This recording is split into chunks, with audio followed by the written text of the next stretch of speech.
perang aja deh. Kita perang aja. Saya siap untuk kobarkan perang melawan mereka dengan backingnya sudah. Takbir. Umat Islam semua saya tanya, siap perang lawan gerombolan monyet? Takbir. Takbir. Takbir. Meso-meso terus. Itu ngajak perang itu ajakan setan. Berarti kalau Anda tahu itu namanya mengajak perang, itu kewenangannya presiden. Yang menyatakan keadaan perang, menyatakan bahaya itu presiden, bukan mantan napi, mantan teroris, bukan. Ini musimnya perang.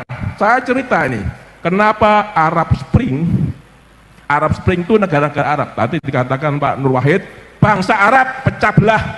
Bangsa namanya bangsa, nggak bersatu Indonesia. Kita satu bangsa, walaupun sukunya beda. Arab bahasanya sama, sukunya sama Arab, tapi mereka terpecah belah. Karena apa? Diikat lah masuk eranya Empu Sendo. Islam masuk tapi gagal.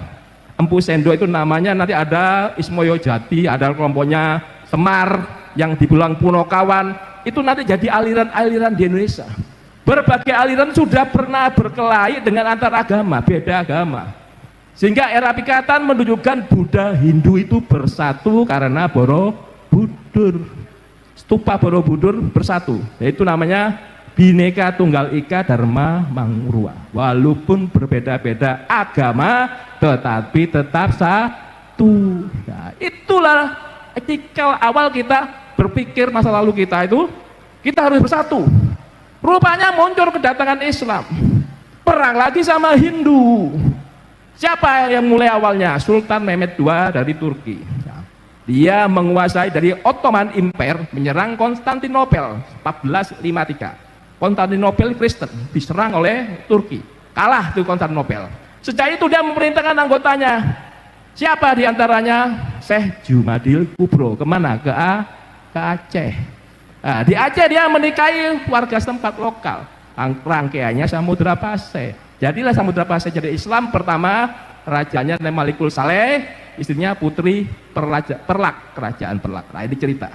Nanti dari Aceh ini leluhur Aceh menyerang ke wilayah Batak. Ada Tanah Karu, ada Binjai diserang menjadi Islam. Nanti menyerang ke Padang. Padang itu juga terpengaruh oleh kalangan dari Arab tadi.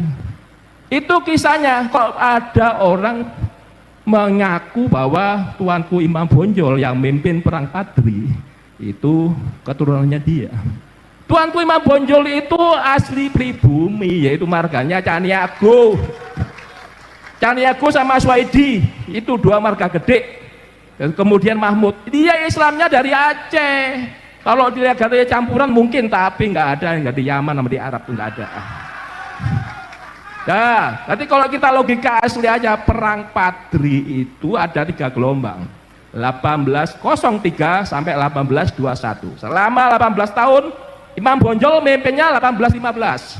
1803 itu masih tuanku. 1815 berarti kedatangan orang itu kan 1832, berarti logikanya nggak nyambung. Karena Imam Bonjol berkelahi dengan adat kerajaan Pagaruyung.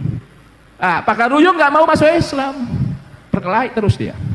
Apa yang terjadi? Yang adat kalah, Pagaruyungnya kalah, menang Islam. Adatnya minta tolong Belanda. Bersatulah Belanda dengan adat ini berkelahi dengan lawan Padri, kelompok syariat Islam. Setelah itu raja terakhirnya Sultan Alam Gagarsah masuk Islam, sehingga Padri mau menerima adat. Adatnya sekarang ada di Padang, namanya Nagari. Nggak mau dijadikan kepala desa, maunya Nagari terus. Seperti yang di Ambon juga gitu, maunya raja disebut, nggak mau disebut dengan desa, maunya raja. Kalau adatnya dia begitu, ya sudah diikuti, jangan dirubah dari luar. Ya itu kan, pertahankan adat masing-masing. Berarti kok Kalimantan ada orang luar masuk, nggak menghargai adat, akhirnya berkelahi lagi. Makanya jangan seperti itu. Nah, ini leluhur kita sudah mencatat masa lalu. Jadi adat Islam datang berkelahi. Jamul Kubro ini nanti punya anak, Maulana Ishak, Maulana Malik Ibrahim. Di situ ada juga ada satu yang sulit jadi Muhammad Bakir, ini nggak terkenal, tapi anaknya juga ada Ibrahim Asmorokondi. Nah, 4 inilah yang menghasilkan Wali Songo di Jawa Timur paling banyak. Jawa Timur, Jawa Tengah. Sunda ini dari mana? dari Sultan Nur Alam. Nur Alam itu punya anak namanya Raja Abdullah, Raja Mesir itu. Ini keturunan Rasulullah. Raja Mesir ini pasti ingin menikahi Roro Santang. Roro Santang itu siapa? Tadi Walang Sungsang, Roro Santang, Kian Santang itu anaknya siapa? Anaknya Subang Larang menikah dengan Prabu Siliwangi. Subang Larang anaknya siapa? Anaknya Ki Gedeng Tapa. Ki Gedeng Tapa bapaknya siapa? Giri Dewata. Giri Dewata bapaknya siapa lagi? Bunis Sora. Bunis Sora itu sepupu dengan keluarga Lingga Buana tadi yang kalah. Nah, ini punya bapak lagi namanya Linggawi Sesa. Berarti kalau Lingga Buana itu nanti rangkaiannya menelurkan Prabu Siliwangi dari Niskala Wastu Kencana. Punya anak lagi Dewa Niskala, kemudian punya anak lagi namanya Prabu Siliwangi. Ini menikah dengan Subang Larang, masih saudara. Tadi kita ini semuanya ini yang ada di depan saya juga pasti ada yang keturunannya Prabu Siliwangi. Istrinya aja banyak 148 bahkan lebih tuh. Berarti kalau anak-anaknya berapa? Mungkin semua Jawa Barat itu mengandung Prabu Siliwangi. Silang. Ya saya sama Pak Bandani sama dari Sapiudin. Orang sarang Jawa Timur kok ada di sini. Ya ada 3 tailalat di pipi saya, 3 tailalat gelas gitu. Jadi ciri khas semuanya saudara, saya yakin. Semuanya keturunan Wali Songo. Enggak lihat pangkat. Bahkan tukang becak pun bisa tuh keturunan Prabu Siliwangi. Mungkin bahkan pelopor koran bisa karena nggak tahu. Kalau diungkit ini ceritanya. Prabu Siliwangi dulu itu mempertahankan Hindu Buddha bersatu. Islam datang dia jealous, marah dengan namanya Sunan Gunung Jati. Tadi Sarip Hidayatullah itu anak kandungnya Roro Santang menikah dengan Raja Abdullah. Makanya bawa bapaknya menikah itu. Raja Nur Alam ini mengislamkan Patani Selatan. Patani Selatan itu di mana tepatnya? Di Thailand. Jadi kalau sampai datang keturunan Prabu Siliwangi ke Thailand akan dihormati sebagai warga kehormatan di Patani Selatan. Saudaranya lagi siapa anaknya si Abdullah? Raja Baabula. Di mana? Ternate. Kalau kita lihat yang ada di Sultan Mindanao, nah, itu Filipina ya. Kemudian Sultan Sulu, itu juga rangkaiannya dari ini Sunan Gunung Jati sama Palembang, termasuk Sultanan Johor Malaysia. Saudara, kenapa kok bisa dikatakan itu? Karena Roro Santang waktu setelah menduduki Gedeng Tapa, keluarganya itu menduduki Singapura. Nah, Singapura dulu awalnya dipegang oleh Sriwijaya, akhirnya dipegang kelompok Islam sana. Nah, kenapa kok bisa dipegang Inggris? Nah, itu namanya Kristen datang. Siapa? Kelompok misionaris dari semua orang-orang kolonial membawa agama Kristen. Perang lagi kita Islam sama Kristen. Nah, dengan pengalaman itu, untuk saat ini jangan mengikuti model itu. Jadi kalau dilihat benteng Belanda itu pasti sebelahnya Kristen, sebelahnya Islam. Ini di Ambon terjadi. Setiap benteng yang ada di Ambon, Islam Kristen. Begitu disulut, perang agama terjadi di Ambon. Siapa pemicunya? Semuanya adalah orang asing. Orang pribumi itu ditipu, selalu ditipu. Makanya saya tidak sependapat kalau di sejarah Indonesia itu ada pemberontak. Ada pemberontak Trunojoyo, ada pemberontak. Saya nggak senang. Itu namanya pastinya perang saudara, bukan pemberontak siapa menang siapa yang kalah. Karena yang menang pasti jadi pahlawan, yang kalah jadi pemberontak. Itu nggak benar. Aslinya perang saudara. Karena berbeda pandangan, jadilah dia saling nggak setuju ribut. Nah, Pak Karno waktu jadi presiden mempersatukan Nusantara. Siapa yang mempersatukan ide pertama dari keluar? Ide persatuan dari Aceh, yaitu PUSA, Persatuan Ulama Seluruh Aceh. Dia mengorban duitnya dari Aceh, kaya dia. Sumpah Pemuda, satu bahasa, satu bangsa, satu tanah air. Kok bisa Daud Berulweh itu bisa berontak? Itu tidak berontak, ditipu oleh Westerling. Siapa Westerling itu? APRA, Angkatan Perang Ratu Adil. Dia menganggap Satrio Piningit seakan-akan sebagai Ratu Adil datang dari keturunan Turki. Datang Indonesia ini kan semuanya senang kalau ada keturunan Rasulullah. Ya, betul kan? Dia menganggap Ratu Adil, ditipu lahnya Daud Berulweh, akhirnya ngelawan Pak Karno. termasuk Sumarjan Kartosuwiryo, Jawa Barat ya kan. Kemudian Jawa Tengah namanya apa? Amir Fatah. Kalimantan Selatan namanya Ibnu Hajar. Kalau Sulawesi Selatan namanya Karmu Yakar. Mereka sebenarnya itu pahlawan aslinya, ngelawan Belanda juga. Karena berbeda pandangan, akhirnya berkelahi ini antar pribumi.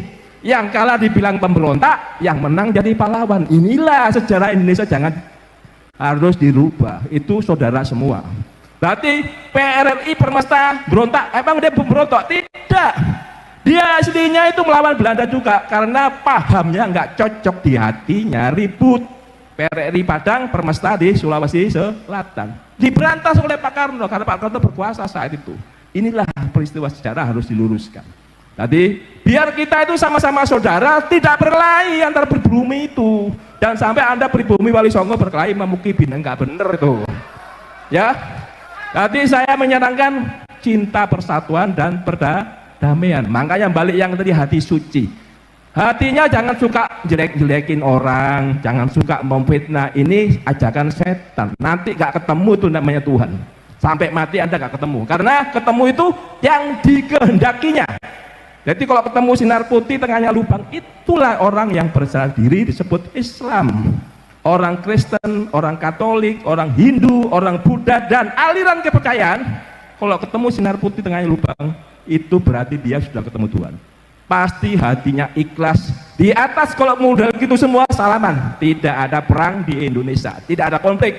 Indonesia ngegas 2045 menjadi Indonesia emas gitu. Nggak ada lagi dibayar orang asing. Makanya ada namanya pangan tadi. Negara wajib menjamin kedaulatan. Negara wajib menjamin ketersediaan pangan, ketersediaan energi, dan ketersediaan air. Itu programnya Pak Prabowo. Nah, canangan begini, kenapa orang miskin itu dihabiskan? Karena tugasnya negara. Pasal 34 UUD 45. Orang miskin nanti begitu perutnya lapar, pasti yang disalahkan adalah pemerintah. Nah, pemerintah nggak mau disalahkan, makanya dikasih makan supaya orang tuanya, bukan kita membantu pekerjaan orang tua, tapi minimal menghilangkan duitnya sudah ada yang bantu, sehingga apa yang terjadi di orang tuanya tinggal mencukupi orang yang dewasa. Ini musimnya perang. Saya cerita ini kenapa Arab Spring itu negara-negara Arab. Tadi dikatakan Pak Nur Wahid, bangsa Arab pecah belah, bangsa namanya bangsa nggak bersatu seperti Indonesia. Kita satu bangsa walaupun sukunya beda. Arab bahasanya sama, sukunya sama Arab, tapi mereka terpecah belah. Karena apa? Diikat sama Israel. Biar Anda tahu, kok bisa Israel itu zamannya Nabi Nuh sudah pecah. Namanya Goliat sama apa yang pakai ketepil itu. Ya itu eranya Nabi Nuh. Sampai nulur kisahnya larinya ya ke Nasab. Nasab yang dikejar-kejar sama Pak Imaduddin. Saya bangga dengan penelitian itu, saya bangga. Ya, tapi kalau bisa ada 1000 penelitian seperti Imaduddin, karena peneliti itu betul. Karena apa? Bisa dilihat dengan mata. Nah, kalau kita meneliti nasab berarti genotip sama fenotip. Kalau genotip berarti dari DNA. Kalau fenotip karakter. Mosok karakter Nabi Muhammad itu orangnya sabar kok. Kok mosok hobinya marah-marah, kok meso-meso terus. Itu ngajak perang itu ajakan setan. Berarti kalau Anda tahu, itu namanya mengajak perang, itu kewenangannya presiden. Yang menyatakan keadaan perang, menyatakan bahaya, itu presiden, bukan mantan napi, mantan teroris, bukan. Ya. Jadi pengalaman Islam sama Islam berkelahi. Kenapa? Karena beda pandangan. Satunya mengangkat syariat Islam, satunya mengangkat adat. Syariat Islam dari dulu berkelahi sama adat. Contohnya tadi Padri. Kedua contohnya adalah eranya Raden Patah, ribut sesajen-sesajen dihilangin. Nah, kisah ini adalah Muhammadiyah sama NU, sama-sama saudara. Karena sudah Pancasila, mereka tidak saling ganggu. Contohnya Muhammadiyah suka doa kunut, NU gak suka. Ya jangan ganggu, kalau agamamu agamaku, agamaku. Jangan saling memaksakan kehendak agama. Itu di Pancasila tertulis. Jadi kalau kamu suka ke makam, jangan kau bilang itu saya sirik. Saya tidak sirik. Hati saya kalau saya mendoakan orang tua itu lebih sreg kok di kuburannya. Tapi saya bukan nyembah kuburan, nyembah saya ke Tuhan. Itulah filosofi Hindu Buddha itu turun temurun sampai ke kita. Kalau kita mengikuti hukum Allah, masa hukum Allah itu orang melakukan zina dilempar kerikil sampai mati, orang mencuri tangannya dipotong, bahkan dipancung kepalanya. Mau seperti itu Nusantara itu? Ya pasti nggak mau, tidak sesuai dengan adat istiadat Nusantara. Kalau negara Islam muncul, Indonesia Timur ingin pisah, Bali ingin pisah. Orang kita Jawa Barat diawali dari Hindu kok. Masuk Islam aja, masuk Kristen aja, tidak usah memaksakan kehendak agama, bebas. Silakan Anda memilih agamamu, agamaku, tidak saling ganggu. Toleransi beragama. Itu. Saya akan cerita sedikit tadi. Sumpah Pemuda. Sumpah Pemuda dari Aceh. Kok bisa pemberontak itu bisa menjadi pemberontak? Sebutan pemberontak itu siapa yang menulis?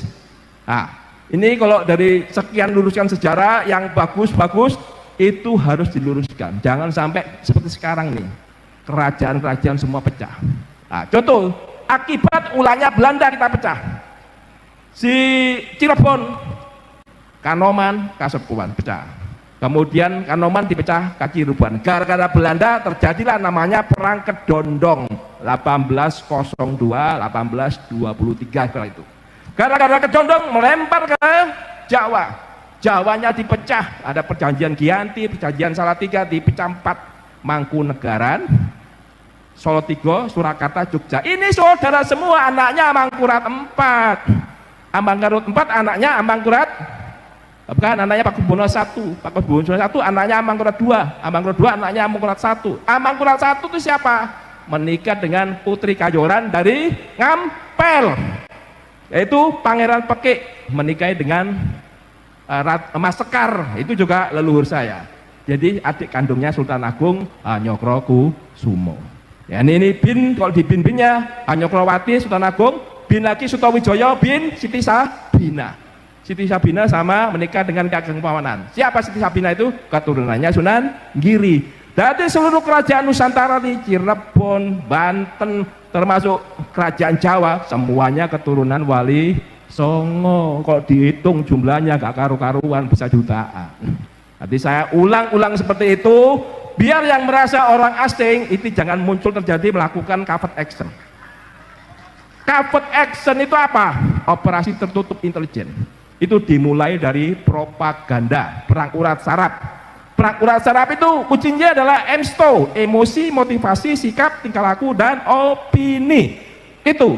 Berarti berita hoax sekarang jangan dipercaya, dicek kebenarannya. Supaya Anda tidak terjerumus, tidak ikut-ikutan marah, akhirnya menyalahkan pemerintah. Itu tidak betul. Kita mengikuti yang sah sesuai dengan konstitusi. Siapapun yang menang kita tunduk pada konstitusi, jangan dilanggar sendiri konstitusinya. Kalau ada inginan kudeta, nanti dan seterusnya kudeta, seperti Afghanistan, kudeta terus. Ini pro Amerika, kedua pro Rusia, pro Amerika, pro Rusia, begitu seterusnya di Afghanistan. Termasuk Sudan. Sudan itu berkelahi, militernya Abu Burhan itu dibantu Amerika Serikat. Wakil presidennya Hemeti dibantu oleh China. Karena apa? Sudan memengaruhi Eritrea melawan Ethiopia. Ethiopia sekarang dulu stateless, negara yang gagal. Dibantu Israel, buah-buahan Israel, makanannya dari Ethiopia sekarang. Ethiopia maju memang. Tapi konflik Tigrenya ini mendukung Eritrea, dibantu Cina. Ethiopia dibantu Amerika Serikat, ada Prancis, ada Jepang, sepersekongkolan grup sekutu. Permainan saat ini adalah aliansi pertemanan. Ini bloknya siapa? Itu bloknya siapa? Makanya hati-hati mengirim blok. Kalau blok itu ternyata bloknya Barat atau bloknya China, dua-duanya ini akan mengambil, melirik kekayaan alam Indonesia. Makanya kita hati-hati. Penyelesaiannya itu namanya covert action tadi. Gunakan propaganda. Propaganda naik dari aktivitas politik dan ekonomi, naik lagi ke infiltrasi, sabotase, spionase, naik lagi ke paramiliter. Masuk ke paramiliter ini sebelum kudeta ya. Paramiliter dengan ciri kalau ada senjata liar di masyarakat, Ini pasti pemberian mereka. Itu akan muncullah para rampok, para begal. Ini ciri khas Indonesia dikondisikan gaduh. Makanya Anda adalah sumber informasi bagi aparat keamanan, tentara, polisi, laporkan. Biar ditangkap orang-orang itu, supaya tidak bikin gaduh. Ini kalau orang-orang itu pemerasan, kemudian minta duit, yang aneh-aneh itu preman-preman, lihat preman yang mana dulu. Gak semua ormas itu jelek. Tadi pasti oknum, di antara oknum itu yang minta duit, itu pasti rangkaiannya itu. Rangkaiannya orang-orang yang dibayar asing, tokonya dibayar asing, tokonya beli senjata dikasihkan ke para oknum itu. Jadi jangan sampai terpengaruh. Saya udah kasih tahu, ini kecil nanti membuat Indonesia menjadi krisis. Kita sekarang ditudingkan ke pangan, supaya pangan ini kunci. Kenapa kunci? Sebentar lagi perang nuklir. Kenapa? India, Pakistan sudah ribut. Kenapa India didukung Cina? Balik ya, Pakistan didukung Cina, India didukung Arab. India merasa dikepung namanya untaian mutiara, itu strateginya China. Jadi Bangladesh miliknya China, Myanmar miliknya China. Kenapa Myanmar? Karena pipa gasnya dari China menuju pelabuhan Kaupiu, termasuk pelabuhan Bengali miliknya China sekarang. Kemudian Sri Lanka miliknya China, kemudian namanya satu pulau juga miliknya China, dan Pakistan, pelabuhan Pakistan miliknya China. Sehingga India merasa dikepung, mencari teman baru namanya kuadrilateral namanya, yaitu Jepang, Australia sama Amerika. Nah itu kelihatannya kita tidak berpihak Amerika, tidak berpihak ke China. Kita tengah-tengah tetap non-blok. Kita kapan masuk BRIC kita nggak tahu. Kalau India melihat keamanan masuk Amerika, kalau dia melihat ekonomi masuk ke Cina, BRIC, India. Kita berbeda dengan India, walaupun leluhur India itu masih saudara kita Jaya Singawarman tadi dari India, termasuk Pangeran India menikahi dengan Kerajaan Kalingga. Pertama Kalingga itu juga dari India, masih saudara kita. Tapi karena Islam itu Pakistan, India terkenal dengan Hindu, tapi 250 juta India itu Islam. Kalau dua ini diadu domba, Islamnya habis kan? Kalau Islamnya habis, yang kedua nanti Indonesia dibikin ribut perang saudara. Kalau Indonesia terjadi perang saudara, yang terakhir yang dihantam adalah Iran. Makanya kalau Anda haplonya Y, jangan seneng Anda ikut tes. Kenapa saya ngingatin? Anaknya Nabi Muhammad itu adalah Siti Fatimah, nggak ada yang laki-laki, semuanya mati laki-lakinya. Siti Fatimah itu kalau tidak genotip itu X Nabi sama X Khadijah. Hasan Hussein anaknya Siti Fatimah. Kok bisa bangga dengan haplo Y, yaitu Bani Hasyim. Bani Hasyim itu Ali bin Abi Thalib, bukan keturunan Abu Muhammad, itu anaknya Abu Thalib. Baninya sama, Bani Hasyim. Berarti sejujurnya yang dicari itu yang X. Kalau nanti ada penelitian lanjutan eranya Madudin, kebenarannya masih 50%. Makanya kalau X yang wanita-wanita itu dicek, ternyata ada keturunan Rasulullah paling banyak ada di Indonesia. Itu tepuk tangan ya gitu. Paling banyak X itu ada di XY, laki-laki bisa ada jadi perempuan. Makanya kita harus telusuri semua yang Y maupun X, tapi jangan daftarnya ke kelompok Amerika. Itu teknologinya miliknya Israel. Nanti kau tahu, oh ada Syiah di sini. Dia langsung nuduh Syiah. Dianggapnya sama Houthi. Sana Houthi itu pemberontaknya Yaman. Yamannya pecah dua. Houthi keturunan Rasulullah. Rangkaiannya Iran yang sama namanya Syiah, 12 madhab situ Syiah. Ketika si siapa? Pahlavi, rajanya Iran dikudeta sama Ayatullah Khomeini. Itulah terjadi revolusi Iran 1979. Dengan tahun 79 pada tahun yang sama Soviet menyerang Afghanistan. Ya ingat, yang dibawa Abu Bakar Bashir itu siapa? 300 orang kebanyakan Jawa Barat. Itu adalah orang-orang yang menginginkan syariat Islam. Sebenarnya mereka tujuannya baik untuk Islam, tapi nggak tahu syariat Islam sama adat berkelahi. Sehingga mereka membawa pasukan itu ke Afghanistan untuk jihad melawan Soviet. Siapa yang bantu? Yang bantu Amerika. Dibentuk namanya Mujahidin di tahun 79. Sehingga Mujahidin nanti melungsungi namanya Jemaah Islamiyah, barulah muncul Al-Qaeda yang bom Bali pertama. Dia nggak merasa kalau tokohnya itu dikasih duit oleh orang asing. Jelas ya? Makanya orang asing harus kita waspadai semua. Lihat Amerika itu penduduk pribuminya siapa namanya? Apa? Indian. Habis orang luarnya menguasai Amerika. Australia sama, pribuminya 2 juta. Sejak Kapten James Cook 1550 orang datang. Penduduk aborigin itu 2 juta. Tahun sekarang penduduk aborigin tetap 2 juta. Enggak berkembang, enggak habis 2 juta. Australia asli orang Anglo-Saxon Inggris itu 20 juta saat ini. Mau Indonesia sedikit kan? Kita tidak mau. Makanya pribumi semua harus bersatu. Itu tujuannya. Baru kita luruskan sejarah, kita yang benar dikatakan benar, yang salah dikatakan salah, kita luruskan. Semua manusia ada salahnya. Saya kira demikian.